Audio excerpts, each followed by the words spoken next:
Rakshita Shetty. Welcome back to my channel. So in today's video, we're going to be learning about the list of abbreviations to be aware of when in CS profession or CS course.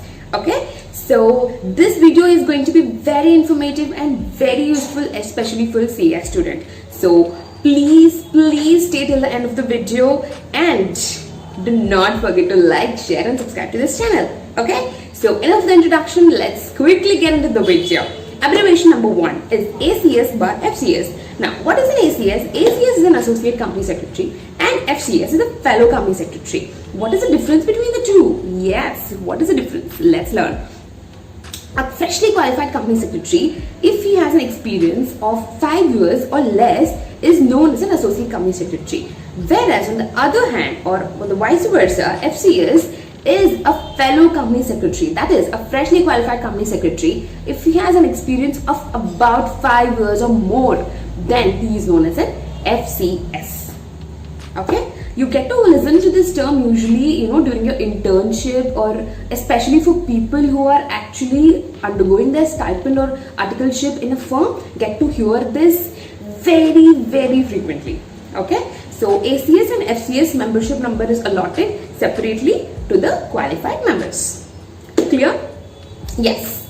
Now, abbreviation number 2 is XBRL. XBRL stands for Extensible Business Reporting Language. Okay, so this is basically an electronic language for reporting of financial data or financial statements of a company. Okay, so we also have a form known as an Form AOC4 XBRL, in which we actually report the financial statements or the financial position of a company in detail.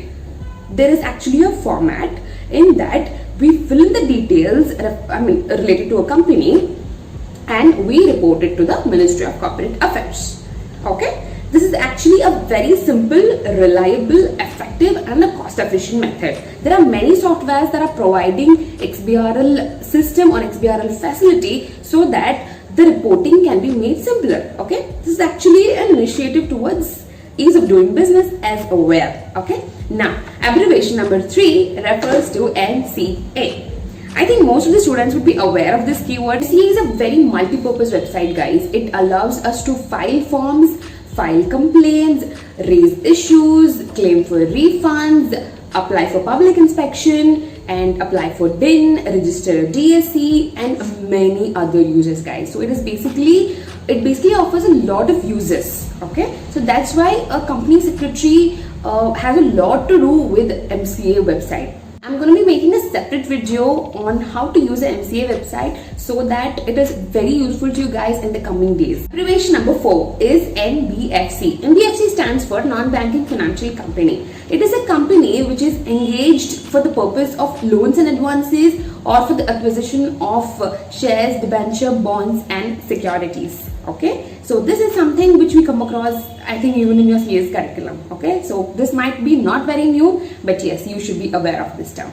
Now, abbreviation number 5 is NCLT. NCLT stands for National Company Law Tribunal. It is a quasi-judicial body which has been set up by the central government for resolving corporate disputes or corporate litigations that actually occurs between companies. Okay, now for individuals or for even other purposes, we have Supreme Court, High Court, District Court and many other courts. Okay, likewise for companies, we have a very established body known as NCLT. Okay, for any disputes, we go to NCLT for getting those matters resolved. Right? There are totally 16 NCLT benches in different states like Karnataka, Kolkata, etc. Okay, so this NCLT deals with matters that fall only under the ambit of Companies Act 2013 and not under any other law. Okay, now abbreviation number 6 is DSC, which means a Digital Signature Certificate. Okay, so Digital Signature Certificate is used for authentication of documents that are filed online by the companies. DSC is nothing but the electronic form of your signature. This is used for the purpose of authentication and for maintaining confidentiality of documents.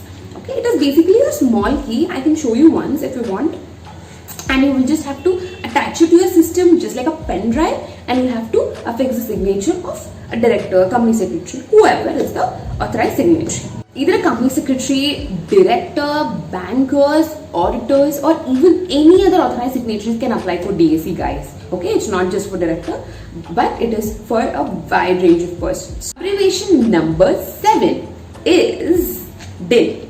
DIN stands for Director Identification Number. Okay, so this DIN contains 8-digit unique number which is allotted to every director of a company just for the purpose of unique and varied identification. Just like how we have PAN for each individual, likewise MCA allots DIN for every director so that you can distinguish between various people, as in various directors. Okay, now only one DIN is allotted per director, but it can be surrendered at any time during the lifetime of a director.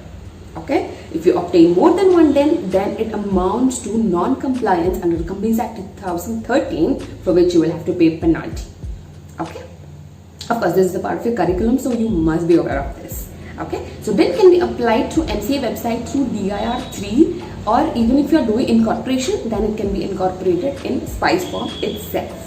Abbreviation number 8 is ROC, which stands for Registrar of Companies. Okay, this is actually a body which is set up in various states and union territories. Like basically every state has a separate ROC.